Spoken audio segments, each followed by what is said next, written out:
Assalamualaikum warahmatullahi wabarakatuh. Kembali lagi di channel Rita Aristiantika. Nah, kali ini saya akan membahas tentang problem based learning dan inquiry based learning.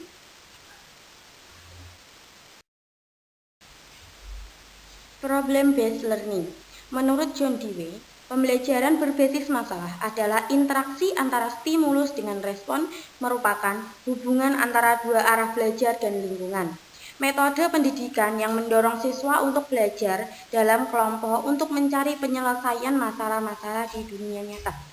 Simulasi masalah yang digunakan untuk mengaktifkan siswa sebelum memulai pembicaraan tentang siswa.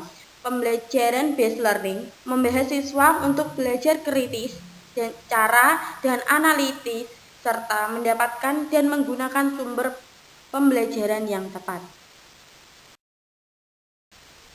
Karakteristik problem based learning. Menurut Trianto, yang pertama, adanya pengajuan pertanyaan atau masalah. Yang kedua, berfokus pada keterkaitan antar disiplin. Yang ketiga, menyelidikkan autentik. Yang keempat, menghasilkan produk atau karya yang mempresentasikannya. Yang kelima yaitu kerjasama. Langkah-langkah problem based learning. Yang pertama, mengorientasikan siswa pada masalah. Yang kedua, mengorganisasikan siswa untuk belajar. Yang ketiga, membantu penyelidikan mandiri dan kelompok. Yang keempat, mengembangkan dan menyajikan artefak atau hasil karya dan memamerkannya. Yang kelima, analisis dan evaluasi proses pemecahan masalah. Nah, kali ini saya akan membahas tentang kelebihan dan kelemahan model pembelajaran problem based learning. Setiap model pembelajaran biasanya memiliki kelebihan dan kelemahan. Berikut ini merupakan keunggulan dan kekurangan penerapan model pembelajaran problem based learning atau PBL.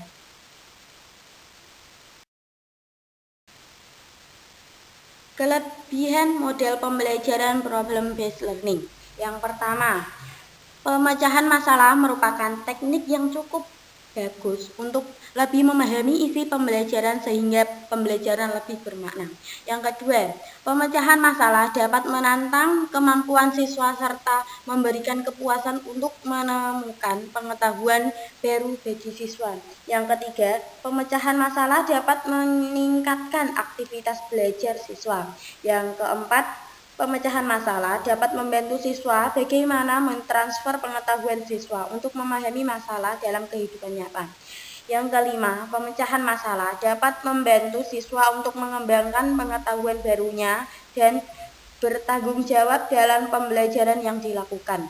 Di samping itu, pemecahan masalah itu juga dapat mendorong untuk melakukan evaluasi sendiri baik terhadap hasil maupun proses belajar.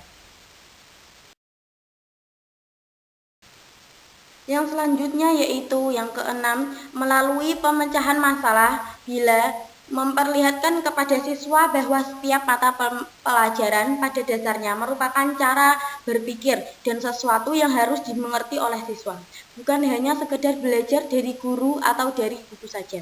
Yang ketujuh, pemecahan masalah dianggap lebih menyenangkan dan disukai siswa. Yang kedelapan, pemecahan masalah dapat mengembangkan kemampuan siswa untuk berpikir kritis dan menyesuaikan dengan pengetahuan baru. Yang kesembilan, pemecahan masalah dapat memberikan kesempatan siswa untuk menerapkan pengetahuan yang dimiliki dalam dunia nyata.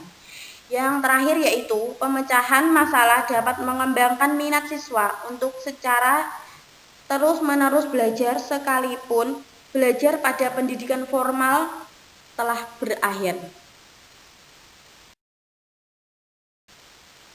Nah, kali ini kita membahas tentang kelemahan model pembelajaran problem based learning.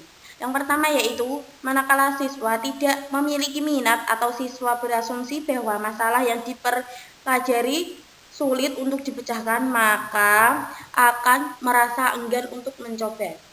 Dan yang kedua, keberhasilan model pembelajaran melalui problem based learning membutuhkan cukup waktu untuk persiapan.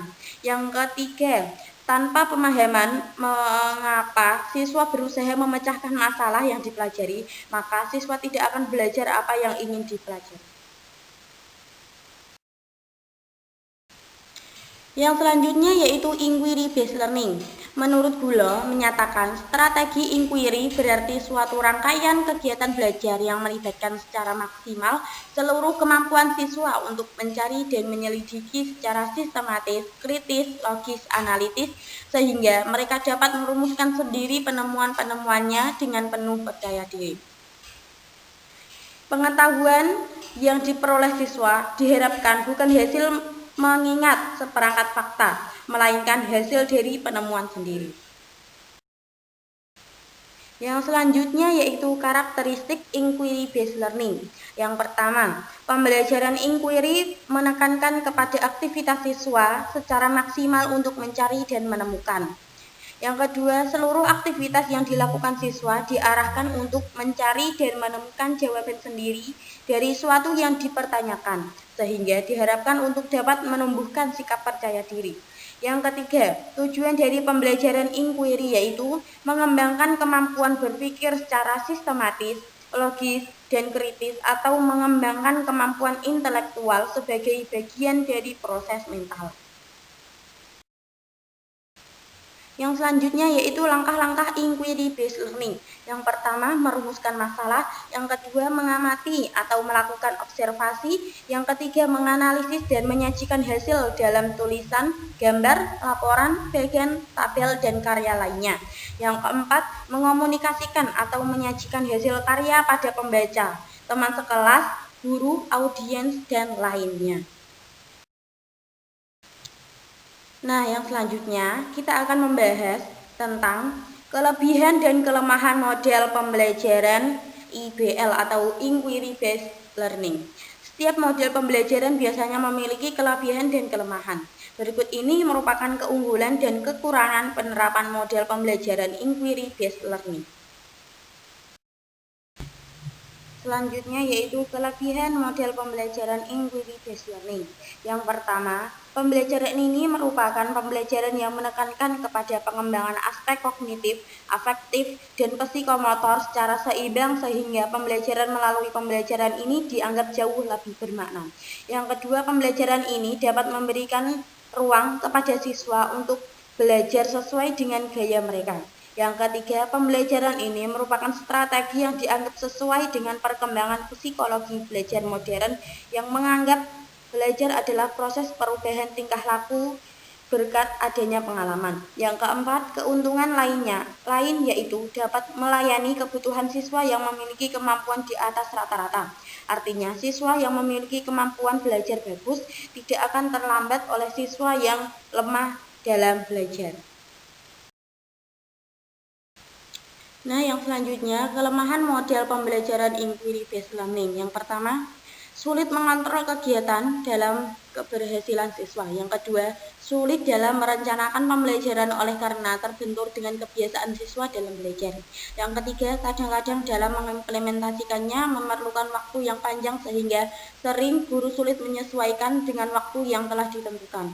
Yang keempat, selama kriteria keberhasilan belajar ditentukan oleh kemampuan siswa menguasai materi pembelajaran, maka strategi ini tampaknya akan sulit diimplementasikan. Nah, kali ini saya akan membahas tentang sintaks model pembelajaran. Yang pertama yaitu model pembelajaran Problem Based Learning atau PBL. Yang pertama, mengorientasikan siswa pada masalah. Yang kedua, mengorganisasikan siswa untuk belajar. Yang ketiga, membantu penyelidikan mandiri dan kelompok. Yang keempat, mengembangkan dan menyajikan artefak atau hasil karya dan memamerkannya. Yang kelima yaitu analisis dan evaluasi proses pemecahan masalah. Yang kedua yaitu model pembelajaran Inquiry Based Learning atau IBL. Yang pertama, tahap orientasi. Yang kedua, merumuskan masalah.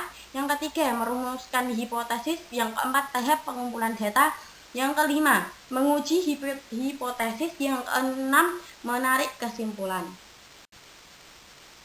Nah, yang selanjutnya yaitu perbedaan antara model pembelajaran inquiry based learning dan model pembelajaran problem based learning.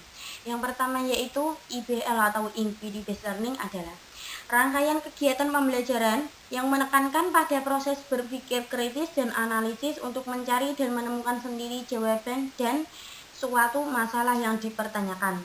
Yang kedua yaitu problem based learning atau PBL adalah suatu model pengajaran dengan pendekatan pembelajaran siswa pada masalah autentik. Masalah autentik dapat diartikan sebagai suatu masalah yang sering ditemukan siswa dalam kehidupan sehari-hari. Yang selanjutnya yaitu persamaan antara model pembelajaran inquiry based learning dan model pembelajaran problem based learning. Yang pertama yaitu pendekatan yang dipakai yaitu multidisipliner. Yang kedua proses penilaiannya satu waktu. Yang ketiga berpikir kritis. Yang keempat teknis dan sistematika pembelajarannya diarahkan oleh guru. Yang kelima konten pembelajaran yang diangkat yaitu masalah yang sudah ada. Sekian dari pemaparan saya, semoga bermanfaat. Terima kasih. Wassalamualaikum warahmatullahi wabarakatuh.